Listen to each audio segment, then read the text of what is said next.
Hola, ¿qué tal? Estamos aquí en otro programa Mar de Fondo y tenemos nuevamente en nuestras cámaras al doctor José Mangas y nos va a explicar hoy un tema nuevo que en su día ha dado un poco de calor periodístico, digamos, ¿no? Sí, sí, gracias por invitarme otra vez de nuevo. Y sí, vamos a hablar algo de un tema también relacionado con el océano, que ha salido en la prensa últimamente porque hubo unas investigaciones inglesas que estuvieron trabajando en unos montes sumergidos al sur de las islas, que se llama el monte sumergido Tropic, y al coger muestras ahí encontraron que había una serie de materiales que tienen elementos especiales, sobre todo el teluro, y también lo que se llaman elementos de las tierras raras. Entonces, claro, ellos han hecho simplemente investigación, una exploración submarina de estas islas que se llaman montes sumergidos porque están bajo el agua, pero que son aguas internacionales que hay que definir si son al final españolas, si son mauritanas, si son saharauis o qué es. Tiene un problema internacional de por medio, ¿no? Porque son islas como en las que estamos nosotros, simplemente es que no han aflorado, no han pasado la superficie, entonces han llegado pues entre 200, 300 metros de profundidad, pero que podían haber sido perfectamente islas afloradas. De hecho, muchas de ellas, es decir, Canarias tenemos las 7 islas, que son las 7 islas habitadas, más la Graciosa, que es la 8ª isla. Ay, no te olvides de la Graciosa. No nos olvidemos de la Graciosa. Entonces, resulta que hacia el norte del archipiélago, hacia el sur del archipiélago, encontramos una serie de montes sumergidos que son islas, que fueron islas en antigüedad, cuando hace muchos millones de años fueron islas, pero esas islas se han ido hundiendo de parte por la erosión y en parte porque las islas siempre se asientan sobre la corteza, al fondo del mar, y eso se va hundiendo, entonces es lo que se llama subsidencia, decimos los geólogos, ¿no? Entonces, al sur del archipiélago canario tenemos un grupo de 8 o 10 islas que son sumergidas, que se llaman Sahara Seamound. Ahora las vemos aquí en el mapa. Y después hacia el norte tenemos también justamente lo que es.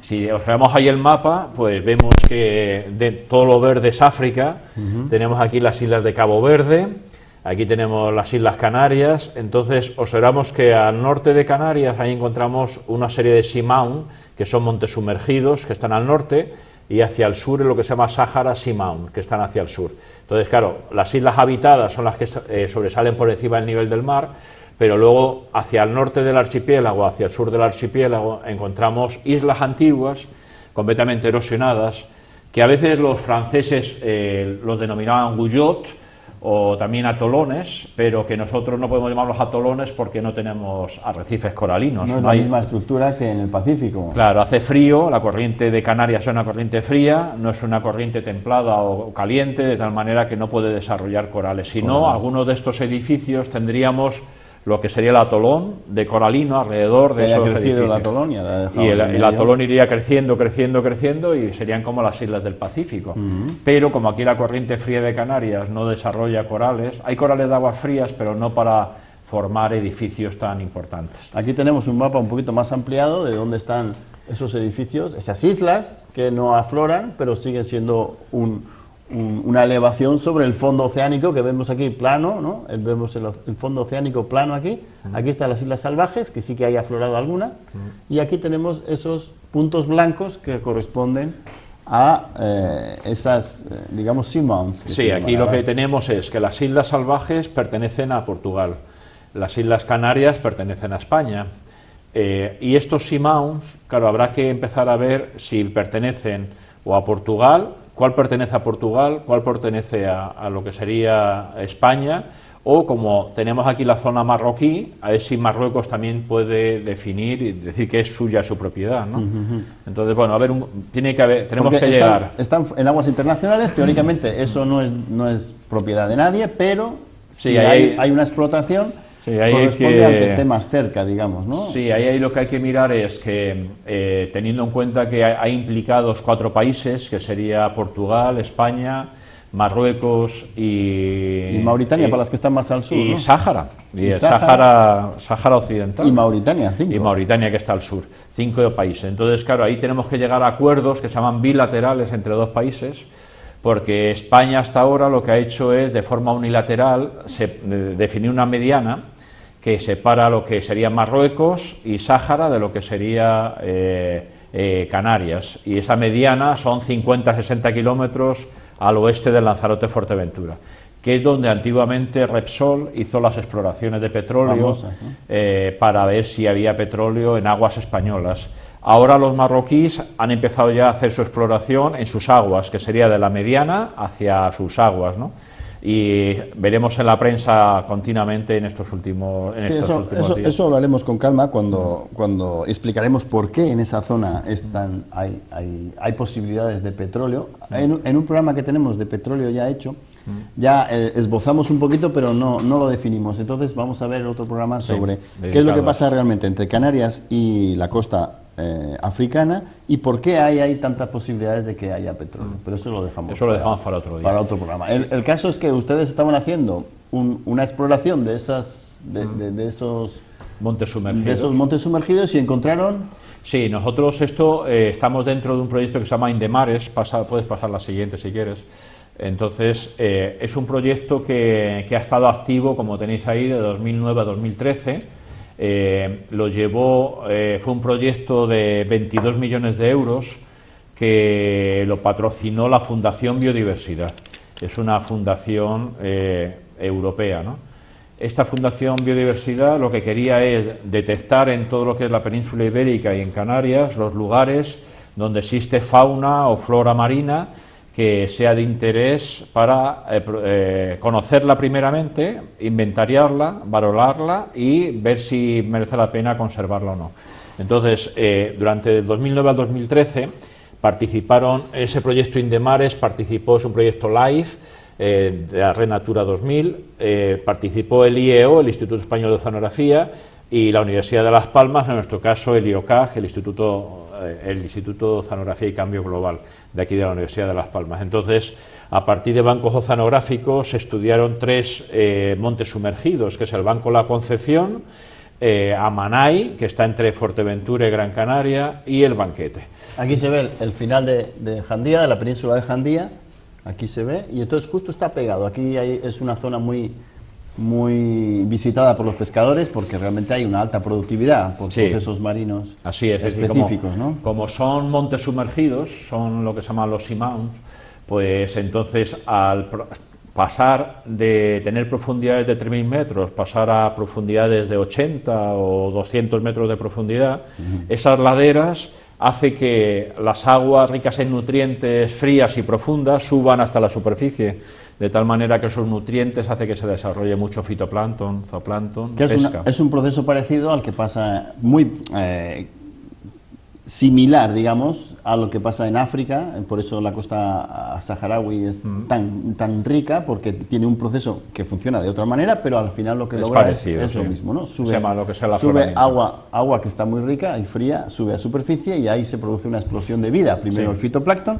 y después veremos que tenemos un programa sobre zooplancton también y lo van viendo cómo eso se llega a lo que a nosotros más nos interesa, que es que hay muchos peces de buena calidad, en este caso pulpo también, y eso calamar, es pulpo lo que pesca. Entonces, estos también aprovechan una dinámica parecida y tienen una gran producción. Sí, siempre ha tenido una gran productividad y de hecho los pescadores de Fuerteventura y Gran Canaria conocían estas zonas. Es decir, Fuerteventura iba a pescar a la zona de Amanay, iba a la zona del Banquete, en cambio los de Lanzarote pescaban sobre todo la zona del Banco La Concepción. Hay que decir que el Banco de la Concepción está al norte, son los que hemos visto antes al norte. Si quieres lo ponemos aquí otra vez para que vean. Ahí está. Sería el Banco La Concepción sería este de aquí, que está como a 200 kilómetros de Lanzarote, y después tenemos Amanay y el Banquete.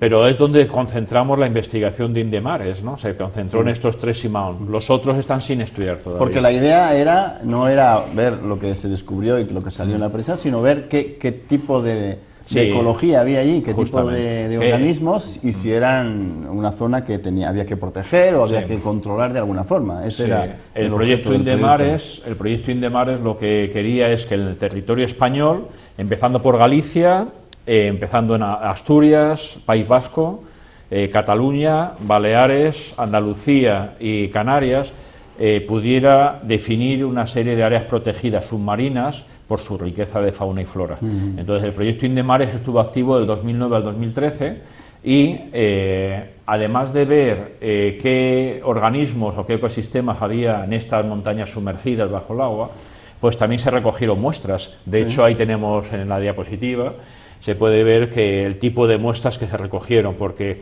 hubo un dragado de rocas, se recogieron casi 200 muestras geológicas. Eso te iba a preguntar, ¿cómo se recogen a 200 metros de profundidad un sustrato que realmente es duro, ¿no? ¿Cómo se apaña? Ahí hay varios sistemas, como pone ahí, se utilizan dragas de roca, o también se llaman SIPEC, y luego los Boscore y el bow de vara, ¿no? Es decir, son diferentes sistemas que es... El barco va recorriendo una serie de zonas que ya están preestablecidas, se tira una draga, como el que tira una red, y vas recogiendo las rocas del fondo.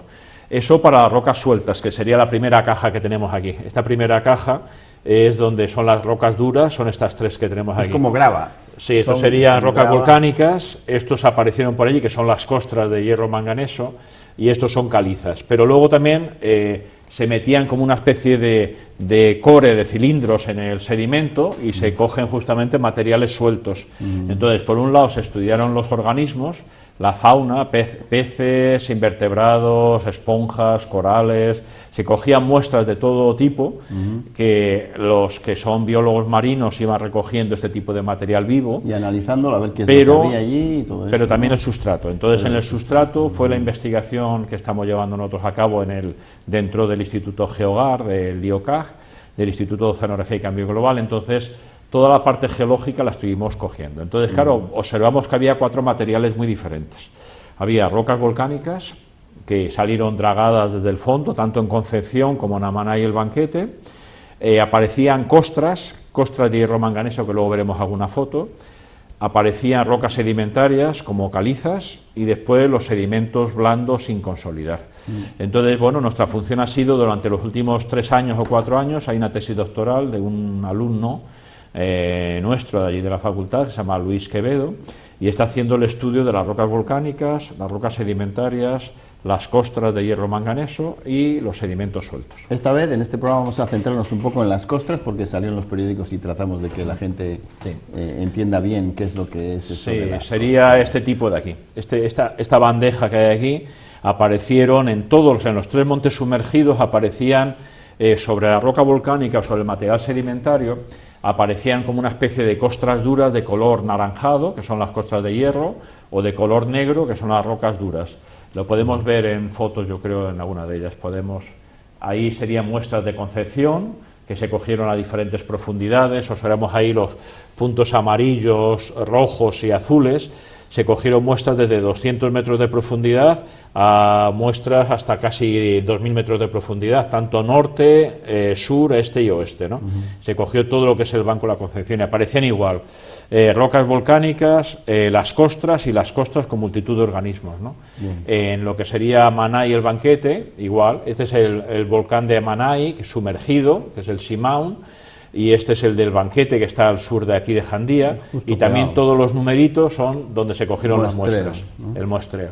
Entonces, bueno, se hicieron una serie de estudios con microscopio electrónico, microscopio de barrido, se hizo el estudio de las costras y claro, nos llevamos una sorpresa porque pasa la siguiente para que veamos. Dentro de las muestras, el material volcánico sería este material claro de aquí, pero luego tenía una especie como de 1 o 2 centímetros de un material negro en la parte de arriba, y siempre teníamos el material volcánico y esa costra negra, que es lo que se llama las costras de manganeso. ¿Qué fue lo que salió? Eso es lo que tiene interés, claro, se ha visto que esas costras de manganeso, pues sobre el material de la isla volcánica, de este Simaun, pues el agua del mar es capaz de ir precipitando poco a poco directamente lo que se llaman óxidos de hierro y óxidos de manganeso. Coge el oxígeno del agua del mar, ese oxígeno del agua del mar se une al hierro y al manganeso, forma lo que se llaman complejos o como flóculos, y esos óxidos de hierro manganeso se van juntando por miles unos a otros, formando como coágulos, y esos coágulos van a parar al fondo. Entonces, en esa faceta del oxígeno del agua del mar, junto con el hierro y el manganeso, que son los abundantes, aparecen justamente que también atrapa otros metales que son los que tienen interés económico. Entonces esas costras de manganeso que estábamos viendo antes, que son de color negro las que son de manganeso, y que son óxidos de manganeso, y los rojos son óxidos de hierro. Entonces predomina el oxígeno, el hierro y el manganeso, pero resulta que en el agua del mar, como hay disueltos otros metales, se van uniendo a esos pequeños glóbulos que van cayendo al fondo, y lo que da formando esa costra. Es como el que tiene una costra de mierda en la piel, ¿no? Sobre la piel, si vas a un sitio que hay mucho polvo, más agua, más lo que sea, se te genera una costra, ¿no? Sí. Pues eso es igual, es el fondo de la isla, que sería la roca dura volcánica o sedimentaria, y ahí se va formando durante miles y miles de años la precipitación directa de oxígeno con manganeso, hierro y otros metales. Entonces, para que los telespectadores sepan lo que es esto, para formar 1 milímetro de costra, lo que sería 1 milímetro, que no es nada, se necesitan 1000 años. 1000 años. ¿Y estas costras que habéis encontrado? Sí, si tienes aquí 2 centímetros, significa que necesitamos ahí pues casi, a lo mejor 200.000 años o 1 millón de años para formar esa costra negra que tenemos ahí, y esa costra es lo interesante, es decir, que en este caso sería de manganeso, pero puedes pasar la siguiente para que veamos. Esta sería también de manganeso, vemos la roca volcánica aquí abajo, y todo esto sería el manganeso, el óxido de manganeso. Y esta ya, fíjense que ya cambia, ya no es tan negra, sino tira más a color rojizo, y es lo que se llaman las costras de hierro, ¿vale? Tienen algo de manganeso, algo de hierro, y esto sería la roca original y cómo se ha precipitado ahí el hierro. Pasa a la siguiente si quieres. Y entonces ahí lo vemos que si se pega un corte con la sierra de diamante, vemos como bandeados, rojizos, y sobre un material que sería donde se ha sentado, y eso serían las costras de hierro y manganeso. Que se van poniendo por capas, como se ve aquí, y después se van digamos, poniendo... apelmazando y consolidando hasta que es una roca durísima. Y entonces, claro, cada una de estas banditas son las que a lo mejor tardan 1000 años en formarse. Entonces van formándose y alrededor de las rocas que tenemos en el sustrato. Claro. Entonces, hasta se puede decir que eso no era ninguna novedad, porque en todos los montes sumergidos que hay en el océano, en cualquier océano, aquí hemos hablado de los montes de Canarias, ¿no? Es decir, los que están al norte, que se llama Dacia, se llama Banco de la Concepción, etcétera. Los del sur también, Tropic, Drago, etcétera, ¿no? Esos son los de aquí que tenemos alrededor de Canarias. Todos tienen costras de hierro manganeso. ¿Y por qué se dan solo en los montes? Por lo que decíamos antes, el agua, como decimos, es un agua rica en nutrientes. Esa agua fría rica en nutrientes sube por los montes sumergidos, y al llegar a una concentración adecuada es capaz de precipitar óxido de hierro manganeso directamente precipitando sobre el sustrato. Y que tiene que ver simplemente con precipitaciones de oxígeno. Agua, no es nadie que haya echado ese producto allí, sino que es el agua, ha habido parte de el agua marina que se carga en hierro y manganeso, porque son elementos abundantes. Y lo interesante no es el hierro y el manganeso, porque el hierro y el manganeso no tienen un precio hoy en el mercado interesante. Pero sí es interesante son los otros metales.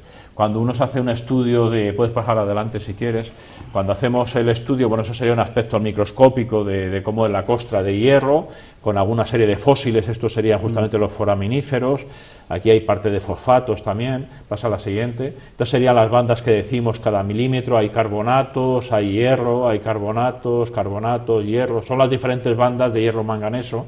Claro, predomina o carbonatos o óxidos de hierro o manganeso, ¿no? Los que son más negros son de manganeso, los que son más rojos son de hierro. Pasa a la siguiente. Pero aquí lo podemos ver bien, ¿no? Es decir, las bandas claras serían de hierro manganeso, y luego pueden aparecer minerales como plagioclasas o cuarzo, lo que sea. Para formar estas costras, pues es lo que nosotros las hemos estudiado. Pasa a la siguiente. Sería el aspecto al microscopio, como son súper rojo, llena de fósiles, por ahí tenemos. Y bueno, hemos estudiado pues los minerales que aparecen, huetitas, es decir, son nombres muy raros de minerales, huetitas, todoroquitas, etcétera. Pero lo interesante es la composición química, es esta de aquí, esto es lo importante, ¿no? Porque vemos que al final lo que predomina es el manganeso, que es decir, el hierro que está aquí. En las costas de hierro predomina el hierro. En las costas de hierro manganeso, pues tenemos tanto hierro como manganeso. Pero eso no tiene valor económico. Lo que tiene valor económico es justamente este níquel y este cobalto de aquí abajo. Estas concentraciones de níquel y cobalto, pues verdaderamente son las que tienen interés económico, porque el níquel y el cobalto son metales muy raros y se utilizan para hacer aleaciones de todo tipo. Es decir, cuando quieres un hierro que sea más duro o que no se oxide, le metes níquel o cobalto. Las barandillas de las canteras, por ejemplo, o las barandillas que ponen en los paseos marítimos, siempre no es de hierro, sino que son o níquel o cromo o cobalto. Son aceros especiales. Y pasa a la siguiente, entonces claro, ya por eso ya resulta que tiene interés. Pero lo que nos interesaba a nosotros, además de eso, son estos elementos que están aquí, que son muy raros, ¿no? Muy lantano, cerio, praseodimio, neodimio, samario, europio, todos estos elementos químicos son elementos que aparecen en las costras de hierro manganeso y que pueden tener concentraciones de casi 1000 ppm, y verdaderamente eso es lo que tiene interés, porque hoy día para la mayor parte de los móviles, la mayor parte de las tabletas o de los ordenadores, se hacen integrados, circuitos integrados. Los circuitos integrados de los ordenadores, de los móviles, de las tabletas, pues utilizan metales, o utilizas cobre, pero también utilizas oro, pero también utilizas una serie de elementos que facilitan la acumulación de datos y el traspase de datos, y esos son los elementos que se llaman de tierras raras. Dentro de la tabla periódica hay como 20 elementos que se llaman, son los que hemos visto ahí, lantano, cerio, praseodimio, neodimio, etcétera, que se llaman elementos raros. Fíjate, ya se llaman así en la tabla periódica. Porque no se encuentran habitualmente, es decir, es muy raro encontrar eso que ustedes encontraron en esos montes, que decir que a pesar de que la concentración es baja para cualquier otro metal, pero para esos que estén en esas concentraciones quiere decir que hay mucho. Eso significa que todos los montes sumergidos de aquí de Canarias, que pertenecen, no sabemos si pertenecerán a Portugal, a Marruecos, a Mauritania o a nosotros, todos tienen en lo que son sus laderas, imagínense que todas las laderas de estos Simão tienen justamente estas costras de 2, 3, 4 centímetros, donde lo que predomina son óxidos de hierro manganeso, pero también tiene níquel, cobalto, que son metales especiales, y luego sobre todo las tierras raras. Las tierras raras, que son metales dificilísimos de encontrar y que resulta que tenemos una acumulación. Lo que pasa que están a un poco de profundidad, aunque son relativamente poca profundidad, pero para trabajar sobre eso. Fue una sorpresa por nuestra parte, porque nadie los había estudiado hasta este momento. Entonces el encontrar estas costras de hierro manganeso pues tiene el interés científico y sobre todo el interés económico. Pero ¿cuál es el problema? Que el proyecto Indemares era un proyecto para ver qué ecosistemas o qué organismos eran interesantes a conservar en estos montes sumergidos, y se cogieron las muestras geológicas para ver justamente cuál era el sustrato de estos organismos, de corales de agua frías que estaban a 1000 o 2000 metros de profundidad, esponjas, briozoos, etcétera, etcétera, ¿no? Entonces, claro, el problema está que el proyecto Indemares lo que quería era conservar estos 3 montes sumergidos, Amaná y El Banquete y Concepción. Entonces, el encontrar estas reservas minerales, pues no se puede hacer nada, porque ya el Estado español ya ha definido estos 3 montes sumergidos como áreas protegidas de la Red Natura 2000. De tal manera que para nosotros va a tener simplemente un interés científico el que hayamos encontrado estas costras de hierro manganeso y que las hayamos encontrado con elementos que tienen interés económico. ¿Cuál es el asunto? Que estamos, igual que están estos 3 protegidos, estos 3 montes sumergidos, pues hay otros cerca de 20 o 25 montes sumergidos que no están protegidos, y que pueden tener estas costras de hierro manganeso.